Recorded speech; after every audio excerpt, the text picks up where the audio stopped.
Hello everyone, welcome to my YouTube channel study in Bengali. RRB group D 2025-এর জন্য general সায়েন্সের যে previous ইয়ারের কোশ্চেন সিরিজটা আমরা শুরু করেছিলাম, আজকে তার ক্লাস নাম্বার 29। এর আগে আমাদের আরও 28টা ক্লাস হয়ে গেছে। যারা এখনও পর্যন্ত সে 28টা ক্লাস দেখোনি তারা চাইলে ডেসক্রিপশনে প্লেলিস্টের লিঙ্ক দেওয়া থাকবে, সেখান থেকে গিয়ে দেখে নিতে পারো।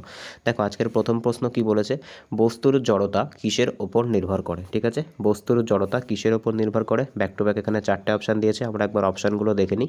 ভর দিয়েছে, উচ্চতা দিয়েছে, ওজন দিয়েছে আর গতি দিয়েছে। দেখো সবার প্রথম তোমাদের কিন্তু মনে রাখতে হবে যে জড়তা মানে কি। দেখো জড়তা মানে কিন্তু কোনো একটা বস্তু কতটুকু ম্যাটার বা কতটুকু পদার্থ দিয়ে তৈরি, সেটাই কিন্তু বস্তুর জড়তা বলা হয়ে থাকে। আর এটা কিসের সাথে সম্পর্কযুক্ত, এটা কিন্তু মাস বা ভরের সাথে সম্পর্কযুক্ত। তাই আমাদের সঠিক অ্যান্সার কী হবে, আমাদের সঠিক অ্যান্সার হয়ে যাবে সঠিক অ্যান্সার কিন্তু হয়ে যাবে ভর।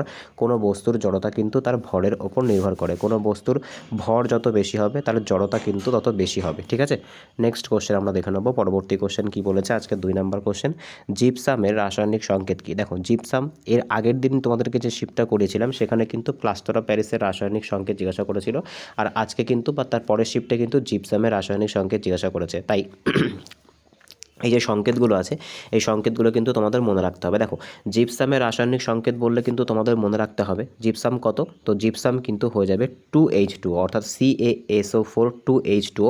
এটা কিন্তু জিপসামের রাসায়নিক সংকেত। ঠিক আছে, এটা কিন্তু জিপসামের রাসায়নিক সংকেত। আর এই যে দেখতে পাচ্ছ, দেখো সব কিছু কিন্তু সেম, শুধু এখানে এই 2 এর পরিবর্তে কিন্তু হাফ, অর্থাৎ 2 অণু জলের পরিবর্তে যদি হাফ অণু জল থাকে তখন কিন্তু তাকে বলা হবে পিওপি বা প্লাস্টার অফ প্যারিস বলা হবে। তাই জিপসামের রাসায়নিক সংকেত কী হবে, তো জিপসামের রাসায়নিক সংকেত কিন্তু হয়ে যাবে COSO4 2H2O। ঠিক আছে, এবার দেখো এই জিপসাম কিসে ব্যবহার করা হয়। দেখো এই জিপসাম কিন্তু যে সিমেন্ট তৈরির যে শিল্প হয়ে থাকে, সেই সিমেন্ট শিল্পে কিন্তু জিপসামের ব্যবহার প্রচুর পরিমাণে করা হয়ে থাকে। ঠিক আছে, নেক্সট কোশ্চেন আমরা দেখে নেব। পরবর্তী কোশ্চেন কি বলেছে, আজকে 3 নম্বর কোশ্চেন, 286 এটি কোন মৌলের ইলেকট্রন বিন্যাস। তো সবার প্রথমে আমরা যদি এখানে ছবিটা আঁকি, মনে করো এটা হচ্ছে পরমাণুর নিউক্লিয়াস। ঠিক আছে, এখানে কিন্তু মোট 3টে কক্ষ আমরা দেখতে পাবো। ঠিক আছে, প্রথম কক্ষে কতগুলো থাকবে, প্রথম কক্ষে 2টো থাকবে, তারপরে কক্ষে কিন্তু 8টা থাকবে, আর তারপরে কক্ষে কিন্তু 6টা থাকবে। তো আমাদেরকে যদি আমরা যোগ করি তাহলে আমরা দেখতে পাবো 286, অর্থাৎ সরি, দেখতে পাবো 16। তো 16 কার বা কোন মৌলের আমাদের পারমাণবিক ক্রমাঙ্ক। তো সঠিক অ্যান্সার হয়ে যাবে কিন্তু সালফার। ঠিক আছে, 16 কিন্তু সালফারের পরমাণু ক্রমাঙ্ক। তাই আমাদের সঠিক অ্যান্সার কী হয়ে যাবে, আমাদের সঠিক অ্যান্সার হয়ে যাবে কিন্তু 286। এই যে ইলেকট্রন বিন্যাসটা আছে 286, এটা কিন্তু সালফারের ইলেকট্রন বিন্যাস। ঠিক আছে, নেক্সট কোশ্চেন আমরা দেখে নেব। পরবর্তী কোশ্চেন কি বলেছে, আজকে 4 নম্বর কোশ্চেন, সফট ড্রিঙ্কসে কোন গ্যাস থাকে। দেখো এখানে ব্যাক টু ব্যাক 4টে অপশান দিয়েছে, ল্যাকটিক অ্যাসিড দিয়েছে, ফর্মিক অ্যাসিড দিয়েছে, অ্যাসিটিক অ্যাসিড দিয়েছে আর কার্বনিক অ্যাসিড দিয়েছে। দেখো সবার প্রথম আমরা কোন কিসে কিসে এই ধরনের অ্যাসিডগুলো পাওয়া যায় আমরা দেখে নেব। দেখো ল্যাকটিক অ্যাসিড কোথায় পাওয়া যায়, তো আমরা সকলেই জানি ল্যাকটিক অ্যাসিড কিন্তু দুধের ভেতর পাওয়া যায়। ঠিক আছে, তারপর ফর্মিক অ্যাসিড কোথায় পাওয়া যায়, ফর্মিক অ্যাসিড কিন্তু দেখবে যে লাল পিঁপড়ে থাকে, সেই লাল পিঁপড়ের যে হুল থাকে, ঠিক আছে, সেই লাল পিঁপড়ের হুলে কিন্তু আমরা দেখতে পাই কি, আমরা কিন্তু দেখতে পাই ফর্মিক অ্যাসিড। ঠিক আছে, এবার দেখো কি বলেছে, অ্যাসিটিক অ্যাসিড আমরা কোথায় পাই, তো অ্যাসিটিক অ্যাসিডকে কিন্তু ভিনিগারও বলা হয়ে থাকে। ঠিক আছে, অ্যাসিটিক অ্যাসিডের যে মানে যে লঘু দ্রবণ তাকে কিন্তু ভিনিগারও বলা হয়ে থাকে। ঠিক আছে, যে 4 থেকে 5% দ্রবণ। আর এই যে অ্যাসিটিক অ্যাসিড আছে, এই অ্যাসিটিক অ্যাসিডের ফর্মুলা কি, CH3COOH। ঠিক আছে, তো আমরা দেখতে পেলাম বাকি ওপরের যে 3টে অপশান ছিল সেই 3টে অপশান কিন্তু আমাদের সঠিক অ্যান্সার হবে না। তো আমাদের সঠিক অ্যান্সার কী হবে, অ্যাকর্ডিং টু অপশান কিন্তু আমাদের সঠিক অ্যান্সার হয়ে যাবে কার্বনিক অ্যাসিড। ঠিক আছে, সফট ড্রিঙ্কসের মধ্যে কিন্তু কার্বনিক অ্যাসিডও থেকে থাকে। এছাড়াও কিন্তু সফট ড্রিঙ্কসের মধ্যে কী থাকে, সফট ড্রিঙ্কসের মধ্যে কিন্তু কার্বন ডাইঅক্সাইড বা CO2 গ্যাসও থাকে। নেক্সট কোশ্চেন আমরা দেখে নেব। পরবর্তী কোশ্চেন একটা অঙ্ক বলেছে, 20 কেজি ভরের একটি বস্তু 5 মিটার পার সেকেন্ড বেগে গতিশীল হলে বস্তু দ্বারা কৃতকার্যের পরিমাণ কত হবে। দেখো এই ধরনের অঙ্ক আমি তোমাদেরকে প্রচুর করিয়েছি। তো এখানে কিন্তু তোমাদেরকে কাইনেটিক এনার্জি মনে রাখতে হবে। ঠিক আছে, কাইনেটিক এনার্জির যে ফর্মুলা সেটাই কিন্তু এখানে হবে। তো কাইনেটিক এনার্জির ফর্মুলা কি হয়ে থাকে, হাফ mv² হয়ে থাকে, যেখানে m মানে কিন্তু হয়ে যায় মাস আর v মানে কিন্তু হয়ে যায় ভেলোসিটি। জাস্ট আমাদেরকে কী করতে হবে, ডেটাগুলোকে কিন্তু পুট করতে হবে। তো সবার প্রথমে এখানে আমরা ফর্মুলাটাকে আরেকবার লিখে নিই। ঠিক আছে, ফর্মুলাটা কি, ফর্মুলাটা হচ্ছে হাফ mv²। এবার আমরা এখানে ডেটাগুলোকে পুট করব। তো ডেটাগুলোকে পুট করলে আমরা কত পাবো, এখানে পাচ্ছি হাফ, m কত বলেছে, m কিন্তু আমাদের বলেছিল 20 কেজি, ঠিক আছে। আর যে ভি আছে সেটা কত বলেছে, সেটা কিন্তু বলেছে 5। তা 5-এর কিন্তু আমাদেরকে কী করতে হবে, স্কোয়ার করতে হবে। তো হাফ পেলাম, 20 পেলাম, আর এখানে কত পেলাম, এখানে কিন্তু 25 পেলাম। যদি আমি 2 দিয়ে 20কে কাটি তাহলে কত পাবো, 10। আর এখানে কিন্তু এখানে 25 আর 10 যদি আমি গুণ করি তাহলে কিন্তু আমি পাবো 250 জুল। 250 জুল কিন্তু আমাদের সঠিক অ্যান্সার হয়ে যাবে, ঠিক আছে। তো আমাদের এই কোশ্চেনের সঠিক অ্যান্সার কী হবে, আমাদের এই কোশ্চেনের সঠিক অ্যান্সার হয়ে যাবে কিন্তু 250 জুল, ঠিক আছে। 250 জুল কিন্তু আমাদের সঠিক অ্যান্সার হয়ে যাবে। মনে রাখবে কাইনেটিক এনার্জি, এনার্জি আর যে ওয়ার্ক ডান, এনার্জি অর্থাৎ এনার্জি, আমি এখানে লিখছি এনার্জি আর যে ওয়ার্ক ডান আছে অর্থাৎ কৃতকার্য আছে, এই দুটোর ইউনিট কিন্তু সেম হয়ে থাকে। সেটা কি হয়ে থাকে, সেটা কিন্তু হয়ে থাকে জুল। নেক্সট কোশ্চেন আমরা দেখে নিই, পরবর্তী কোশ্চেন কী বলেছে। আবারও কিন্তু একটা অঙ্ক দিয়েছে যে 20 কেজি ওজনের একটি বস্তুকে মাটি থেকে কত উঁচুতে তুললে স্থিতিশক্তির পরিমাণ 400 জুল হবে, যখন জি ইকুয়ালস টু কত হবে, জি ইকুয়ালস টু কিন্তু 10 মিটার পার সেকেন্ড স্কোয়ার হবে। দেখো সবার প্রথম তোমাদেরকে কিন্তু মনে রাখতে হবে ফর্মুলাটা কি, ফর্মুলাটা কিন্তু এমজিএইচ। দেখো এতদিন পর্যন্ত কিন্তু আমরা এমজিএইচের এই 3টে ভ্যালু আমাদেরকে দেওয়া হতো, আর আমাদেরকে কিন্তু মোট এনার্জি যেটা সেটা কিন্তু বের করতে হতো। কিন্তু কিন্তু এখানে কিন্তু আমাদেরকে মোট এনার্জি বলে দিয়েছে। আমাদেরকে কি করতে হবে, আমাদেরকে কিন্তু দেখো জাস্ট কিন্তু আমাদের এই যে এইচের মান যেটা আছে সেটা বের করতে হবে। টোটাল এনার্জি কিন্তু আমাদের দিয়ে দিয়েছে, ঠিক আছে। তো আমরা এখানে ডেটাগুলোকে একবার দেখে নিই, চলো। তো আমরা এখানে অঙ্কটা সলভ করার চেষ্টা করি। তো এমজিএইচ অর্থাৎ স্থিতিশক্তি সমান সমান কত বলেছে, স্থিতিশক্তি সমান সমান কিন্তু আমাদেরকে বলেছে 400 জুল। এম কত বলেছে, এম কিন্তু বলেছে 20 কেজি। জি আমাদের কত বলেছে, 10 মিটার পার সেকেন্ড স্কোয়ার। আর এইচ কিন্তু আমাদের বলেনি, ঠিক আছে। তো এবার আমরা যদি পরের লাইনে যাই তাহলে দেখতে পাবো এইচ এখানে থাকবে, এইচ এখানে থাকবে, 400 এখানে নিচে, 400 এখানে ওপরে, আর এই যে 20 ইন্টু 10 যেটা আছে, 20 ইন্টু 10 যেটা আছে সেটাকে আমাদের নিচে নিয়ে যেতে হবে। এই শূন্য দিয়ে এই শূন্য, এই শূন্য দিয়ে এই শূন্য কেটে দেবো। তো আলটিমেটলি 2 দুগুণে 4। তো আমাদের উচ্চতা কত হবে, তো উচ্চতা কিন্তু আমাদের হয়ে যাবে 2 মিটার, ঠিক আছে। উচ্চতা কত হবে, উচ্চতা কিন্তু হয়ে যাবে 2 মিটার। আশা করি বুঝতে পেরেছো। যদি কারোর কোনো প্রবলেম থাকে কমেন্টে জানাবে, তোমাদের কিন্তু কমেন্টে তার উত্তর বা সমাধান করে দেওয়া হবে। নেক্সট কোশ্চেন আমরা দেখে নেব, পরবর্তী কোশ্চেন কি বলেছে, আজকে 7 নম্বর কোশ্চেন। কোথায় কোনো বস্তুর ওজন সব থেকে বেশি হয়, ঠিক আছে। এখানে ব্যাক টু ব্যাক 4টে অপশান দিয়েছে। কী অপশান দিয়েছে আমরা একবার দেখে নিই। মেরুতে দিয়েছে, ইকুয়েটারে দিয়েছে, কুমেরুতে দিয়েছে, আর নান অফ দি অ্যাবভ। তো আমরা সকলেই জানি আমাদের পৃথিবীতে কিন্তু সব থেকে বেশি ওজন কোথায় দেখতে পাই আমরা, অর্থাৎ কোনো বস্তুর ওজনের যে পার্থক্য হয়, আমরা সকলে জানি ভর কিন্তু কি হয়ে থাকে, ভর কিন্তু আনচেঞ্জড হয়ে থাকে, অর্থাৎ ভর কিন্তু কখনো পাল্টায় না। কি পাল্টায় না, বস্তুর ওজন কিন্তু পাল্টায়। এই ওজন যে পাল্টানোর যে ব্যাপারটা সেটা সব থেকে বেশি কোথায় হয়ে থাকে, তো মনে রাখবে ওজন পাল্টানোর যে ব্যাপারটা থাকে সেটা কিন্তু সব থেকে বেশি হয়ে থাকে পৃথিবীর 2 মেরু প্রান্তে, ঠিক আছে। তো এখানে এই যে কুমেরু যে অপশানটা আছে, এই অপশানটা আমার মনে হচ্ছে ভুল আছে। এখানে কিন্তু মেরুই সঠিক অ্যান্সার হবে, অর্থাৎ পৃথিবীর যে সুমেরু আর কুমেরু প্রান্ত আছে সেখানে কিন্তু কোনো বস্তুর ওজন সব থেকে বেশি হবে। আর সব থেকে কম কোথায় হবে, ইকুয়েটার অর্থাৎ নিরক্ষীয় অঞ্চলে কিন্তু সব থেকে কোনো বস্তুর ওজন কম হয়ে থাকে। নেক্সট কোশ্চেন আমরা দেখে নেবো, আজকের 8 নম্বর কোশ্চেন কি বলেছে। N2 গঠনে অর্থাৎ নাইট্রোজেন গঠনে কটা ইলেকট্রন অংশগ্রহণ করে। তো মনে রাখবে নাইট্রোজেন বা N2 গঠনে কতগুলো ইলেকট্রন অংশগ্রহণ করে, তো মনে রাখবে 6খানা ইলেকট্রন কিন্তু অংশগ্রহণ করে। দেখো এই যে চ্যাপ্টারটা আছে, এই চ্যাপ্টারটা কিন্তু তোমাদের যে ইলেকট্রনের যে বন্ড আছে সেই ইলেকট্রন বন্ড থেকে কিন্তু তোমাদেরকে এই কোশ্চেনটা করা হয়েছিল, ঠিক আছে। নেক্সট কোশ্চেন আমরা দেখে নেবো, পরবর্তী কোশ্চেন কি বলেছে। 10 কেজি ভরের একটি বস্তু 6 মিটার পার সেকেন্ড বেগে গতিশীল থাকলে গতিশক্তির পরিমাণ কত। দেখো একদম ডাইরেক্ট জলভাত অঙ্ক তোমাদের জন্য। তো আমরা কাইনেটিক এনার্জি বা গতিশক্তির ফর্মুলা কি জানি, হাফ এমভি স্কোয়ার জানি। জাস্ট আমাদেরকে ভ্যালুগুলোকে পুট করতে হবে। এই ধরনের অঙ্ক তোমাদেরকে প্রচুর করানো হয়েছে, আশা করি তোমাদের কোনো অসুবিধা হবে না, ঠিক আছে। তো 6 স্কোয়ার করলে আমরা কত পাবো, তো এখানে আমরা পেয়ে যাচ্ছি হাফ, এখানে আমরা পেয়ে যাচ্ছি 10, আর এখানে আমরা পেয়ে যাচ্ছি 36, ঠিক আছে। তো আমরা যদি 2 দিয়ে 10কে কাটি তাহলে হয়ে যাবে 5। এবার 5 36 কত হয়, 5 6 30 শূন্য থাকে, হাতে 3, 3 5 15 3 18, অর্থাৎ 180 জুল কিন্তু আমাদের সঠিক অ্যান্সার হবে। তো আমাদের সঠিক অ্যান্সার কত হবে, আমাদের সঠিক অ্যান্সার হয়ে যাবে কিন্তু 180 জুল, ঠিক আছে। আশা করি বুঝতে পেরেছো। নেক্সট প্রশ্ন আমরা দেখে নেব, পরবর্তী কোশ্চেন কি বলেছে।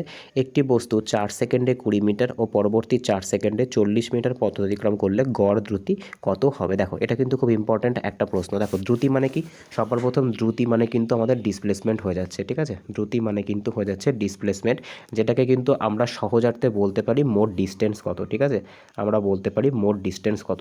তো আমরা দেখো সকলে জানি সরি একটু ভুল হয়ে গেল। দেখো দ্রুতি মানে কিন্তু এখানে কি হবে, তো এখানে দ্রুতি মানে কিন্তু আমাদের স্পিডটা হয়ে যাচ্ছে, ঠিক আছে। আমাদের কিন্তু কি চেয়েছে, আমাদের কিন্তু টোটাল স্পিডটা চেয়েছে, যে স্পিড আমাদের কিন্তু বের করতে হবে। এবার দেখো স্পিড বার করার ফর্মুলা কি, তো আমরা জানি আমাদের যে টাইম অ্যান্ড ডিস্টেন্সের যে অঙ্ক আছে সেখানে স্পিড বার করার ফর্মুলা কি, স্পিড বার করার ফর্মুলা কিন্তু টোটাল ডিস্টেন্স বাই কিন্তু টাইম, ঠিক আছে। এটা কিন্তু স্পিড বার করার ফর্মুলা, ঠিক আছে। আমি প্রথমে মনে করেছিলাম যে তোমাদেরকে বের করতে হবে যে কত ডিস্টেন্স আছে, কিন্তু ডিস্টেন্স নয়, দ্রুতি মানে কিন্তু স্পিড হয়ে থাকে, ঠিক আছে। দ্রুতি মানে কিন্তু স্পিড হয়ে থাকে। তো স্পিড বার করার যে জেনারেল ফর্মুলা সেটাকে আমরা কি জানি, যে স্পিড ইকুয়ালস টু কী হয়ে থাকে, স্পিড ইকুয়ালস টু কিন্তু হয়ে থাকে ডিস্টেন্স, স্পিড ইকুয়ালস টু কিন্তু হয়ে থাকে ডিস্টেন্স আপন যে টাইম। এটা কিন্তু স্পিডের ফর্মুলা বা দ্রুতির ফর্মুলা আমরা এখানে বলতে পারি। জাস্ট আমাদেরকে কী করতে হবে, ভ্যালুগুলোকে কিন্তু পুট করতে হবে। তো ভ্যালুগুলোকে পুট করলে আমরা কি দেখতে পাচ্ছি, দেখো আমরা কিন্তু দেখতে পাচ্ছি প্রথম ক্ষেত্রে কত ডিস্টেন্স ছিল, প্রথম ক্ষেত্রে ডিস্টেন্স ছিল কিন্তু 20 মিটার, আর কত সেকেন্ডে গেছিলো, 4 সেকেন্ডে গেছিলো। পরের ক্ষেত্রে কিন্তু 40 মিটার গেছিলো, সেটাও কিন্তু 4 সেকেন্ডে গেছিলো। যদি আমরা এলসিএম নিই তাহলে আমরা পেয়ে যাব 4, ওপরে কিন্তু 20 থাকবে আর ওপরে কিন্তু 40 থাকবে। এই পাশে যদি আমি করি তাহলে আমি দেখতে পাচ্ছি 60 আর নিচে কিন্তু 4ই হবে, তো 4 15, অর্থাৎ 15 metre per second, 15 metre per second কিন্তু আমাদের গড় দ্রুতি বা টোটাল যে স্পিড সেটা কিন্তু হয়ে যাবে, ঠিক আছে। আশা করি বুঝতে পেরেছো। কোনো প্রবলেম থাকলে অবশ্যই কমেন্টে জানিও। নেক্সট কোশ্চেন আমরা দেখে নেবো। আজকের 11 নম্বর কোশ্চেন কি বলেছে, রুবিডিয়াম কোন পর্যায়ের একটি ধাতু। এখানে ব্যাক টু ব্যাক 4টে অপশান দিয়েছে। অপশানগুলো কী কী দিয়েছে, 2 নম্বর পর্যায়, 5 নম্বর পর্যায়, 7 নম্বর পর্যায় ও 3 নম্বর পর্যায়। তো মনে রাখবে রুবিডিয়াম কিন্তু পঞ্চম পর্যায়ের, ঠিক আছে। পঞ্চম পর্যায়ের ধাতু কিন্তু রুবিডিয়াম। দেখো আমাদের যে পর্যায় সারণী আছে সেই পর্যায় সারণীতে, এক সেকেন্ড, আমাদের যে পর্যায় সারণী আছে সেই পর্যায় সারণীতে যে লাইনগুলো এই বরাবর আছে অর্থাৎ হরাইজন্টাল আছে সেগুলোকে কিন্তু আমরা বলে থাকি কি, সেগুলোকে কিন্তু আমরা বলে থাকি পিরিয়ড। আর যেগুলো কিন্তু এরকম ভার্টিক্যাল আছে সেগুলোকে কিন্তু আমরা বলে থাকি গ্রুপ, ঠিক আছে। আমাদের পর্যায় সারণীতে কিন্তু মোট 7টা পর্যায় আছে, অর্থাৎ 7টা পিরিয়ড আছে, আর কিন্তু 18টা কি আছে, আর 7টা পর্যায় আর 18টা কিন্তু গ্রুপ আছে, ঠিক আছে। নেক্সট কোশ্চেন আমরা দেখে নেব। পরবর্তী কোশ্চেন কি বলেছে, আজকের 12 নম্বর কোশ্চেন, বাঁধের জলে কোন শক্তি থাকে। তো এই কোশ্চেনটা কিন্তু তোমাদের অনেক আগে করানো হয়েছে। তো বাঁধের এখানে একটু মিস্টেক আছে, দেখো এখানে কিন্তু বাঁধের জলে, এখানে কিন্তু তোমাকে ডিটারমিনেশন করে দেয়নি যে বাঁধের সঞ্চিত জলে, এখানে কিন্তু তোমায় ডিটারমিনেশন করেনি যে বাঁধের সঞ্চিত জলে নাকি বাঁধ থেকে যে জলটা ছাড়া হচ্ছে সেই জলে, ঠিক আছে। আমি তোমাদেরকে এখানে একটু অ্যাড করে দিচ্ছি। তো এখানে কিন্তু হয়ে যাবে বাঁধের সঞ্চিত জলে, ঠিক আছে। বাঁধের সঞ্চিত জলে কোন এনার্জি থাকে, এটা তোমরা আমাকে কমেন্টে জানাবে, ঠিক আছে। তোমরা একবার এইগুলো দেখে নাও। অপশানগুলো কী কী দিয়েছে, পোটেনশিয়াল, পিই মানে পোটেনশিয়াল এনার্জি, কেই মানে কাইনেটিক এনার্জি, এমই মানে হচ্ছে মেকানিক্যাল এনার্জি, ঠিক আছে। মেকানিক্যাল এনার্জি যেখানে কিন্তু বোথ কাইনেটিক এনার্জি আর হচ্ছে পোটেনশিয়াল এনার্জি থাকে, আর একটা দিয়েছে নান অফ দি অ্যাবাভ। তো বাঁধের সঞ্চিত জলে কোন ধরনের এনার্জি থাকে এটা তোমরা আমাকে কমেন্টে জানাবে। এটা কিন্তু তোমাদের জন্য একটা HW থাকলো। নেক্সট কোশ্চেন আমরা দেখে নেব। পরবর্তী কোশ্চেন আজকে 13 নম্বর কোশ্চেন কি বলেছে, যে এখানে একটু মনে হচ্ছে প্রিন্টিং মিস্টেক হয়েছে, হ্যাঁ একটা প্রিন্টিং মিস্টেক হয়েছে। দেখো তোমাদের যদি কোনো টাইপার বা কোনো টাইপিস্ট জানা থাকে আমাকে একটু কমেন্টে জানিও, ঠিক আছে। আমাদের যে বর্তমান যে টাইপিস্ট আছে এই টাইপিস্টের কিছু সমস্যার জন্য এরকম ভুল হচ্ছে। তো তোমাদের যদি কোনো রকম কোনো টাইপিস্ট জানা থাকে বা তোমরা যদি নিজেরাও করতে চাও, ঠিক আছে, কেউ টাইপিং করতে চাও আমার জন্য, তো তোমরা কমেন্টের নিচে কমেন্টে কিন্তু তোমরা তার নাম্বারটা শেয়ার করো, আমি তার সাথে যোগাযোগ করে নেবো, ঠিক আছে। এখানে কিন্তু মোটামুটিভাবে মনে করো একটা প্রত্যেক টাইপিংয়ের জন্য কিন্তু একটা মানে অ্যামাউন্ট তাকে দেওয়া হবে, ঠিক আছে। সেই সব নিয়ে কোনো চিন্তা নেই। তো এখানে দেখো কি বলেছে, যে 13 নম্বর প্রশ্নটা কি বলেছে, যে এক সেকেন্ড আমি একটু সাজিয়ে নিই প্রশ্নটা। এটা হয়ে যাবে কিন্তু লেন্সের, ঠিক আছে, লেন্সের যে স্থানে, ঠিক আছে, লেন্সের যে স্থানে আলোক রশ্মি মিলিত হয় তাকে কি বলে। তো দেখো এখানে ব্যাক টু ব্যাক 4টে অপশান দিয়েছে। মনে রাখবে, মনে করো কোনো একটা লেন্স আছে, ঠিক আছে, মনে করো বাইরে থেকে এটা মনে করো একটা আলোক উৎস আছে, এখান থেকে যখন লেন্সের যে বিন্দুতে আলোটা এসে পড়ে সেই পয়েন্টটাকে কি বলে। তো মনে রাখবে সেই পয়েন্টটাকে কিন্তু বলা হয় ফোকাস, ঠিক আছে, সেই পয়েন্টটাকে কিন্তু বলা হয়ে থাকে ফোকাস। নেক্সট কোশ্চেন আমরা দেখে নেব। পরবর্তী কোশ্চেন কি বলেছে, আজকের 14 নম্বর কোশ্চেন, 10 ওহম ও 20 ওহম রোধযুক্ত একটি পরিবাহীকে প্যারালালে কানেক্ট করলে তুল্য রোধ কত হবে। দেখো আমরা কিন্তু এতদিন পর্যন্ত সিরিজের অঙ্কগুলো করেছিলাম। তো মনে রাখবে সিরিজের যে ফর্মুলা ছিল সেই সিরিজের ফর্মুলা কীভাবে ছিল না, R1 ছিল, R2 ছিল, R3 ছিল, এইভাবে কিন্তু সিরিজে ছিল। আর প্যারালালে কি করতে হতো, প্যারালালে কিন্তু আমাদেরকে এগুলোকে 1/R 1/R2 এই ফর্ম্যাটে কিন্তু যতগুলো রোধ থাকবে ততগুলো করতে হবে। তো আমরা যদি এখানে দেখতে পাই আমাদের কিন্তু এখানে দুটো রোধ আছে, ঠিক আছে, একটা কিন্তু R1 আছে আর একটা কি আছে, একটা কিন্তু R2 আছে। তো আমি যদি দেখি তাই একটাই কিন্তু 1/10 ও হচ্ছে, আর একটায় কত পাচ্ছি আমরা 1-এর 20 পাচ্ছি। এবার যদি আমরা এখানে সিম্পলি এলসিএম করি তো 20 আমাদের এলসিএম হয়ে যাবে, ওপরে কিন্তু 2 হয়ে যাবে, আর নিচে কত হবে, নিচে কিন্তু আমাদের হয়ে যাবে 1, ঠিক আছে। তো 3-এর 20 অর্থাৎ 20/3, 20/3 কিন্তু আমাদের তুল্যরোধ হয়ে যাবে। এবার এই 20/3কে তোমরা চাইলে ডেসিমেলে করতে পারো, যদি তোমাদের সেরকম অপশান থাকে তোমরা চাইলে ডেসিমেলে করতে পারো। ডেসিমেলে করলে কত হবে, ডেসিমেলে করলে কিন্তু হয়ে যাবে 6.66, ঠিক আছে। 6.66 করে কিন্তু তোমাদের এটা বেরোবে, ঠিক আছে। আশা করি বুঝতে পেরেছো। নেক্সট কোশ্চেন আমরা দেখে নেবো, পরবর্তী কোশ্চেন কী বলেছে। 12 কেজি ভরের একটি বস্তুকে মাটি থেকে কত মিটার উঁচুতে তুললে 600 জুল কার্যকর হবে। দেখো এই যে টাইপের অঙ্ক আছে, এই টাইপের অঙ্ক তোমাদের আমি একটু আগে করে দিলাম, ঠিক আছে। তো এই টাইপের অঙ্কগুলো কিন্তু তোমাদের নিজেদেরকে ভালো করে প্র্যাকটিস করতে হবে, যাতে একদম দেখার সঙ্গে সঙ্গে কিন্তু তোমরা এই ধরনের অঙ্কগুলো করতে পারো, ঠিক আছে। তো এখানে দেখো আমি এখানে আবার করছি। তো এখানে mgh ইকুয়ালস টু কত হবে, mgh ইকুয়ালস টু কিন্তু আমাদেরকে 600 জুল বলে দিয়েছে। জাস্ট ডেটাগুলোকে পুট করো, জি এর ভ্যালু বলেছে 10, এইচকে এখানে রাখো, তো এখানে 600 হচ্ছে। এবার পরের লাইনে কি হবে, পরের লাইনে এইচের জায়গায় এখানে রাখতে হবে 600, এখানে থাকলো ওপরে, নিচে এই 12টা আর এই 10টা কিন্তু এখানে চলে আসবে, এই 10-এর 0 দিয়ে এটা কেটে যাবে, 12 দিয়ে যদি আমরা কাটি তাহলে কত হয়ে যাবে 5, তো 5 মিটার কিন্তু আমাদের সঠিক অ্যান্সার হয়ে যাবে। আশা করি বুঝতে পেরেছো।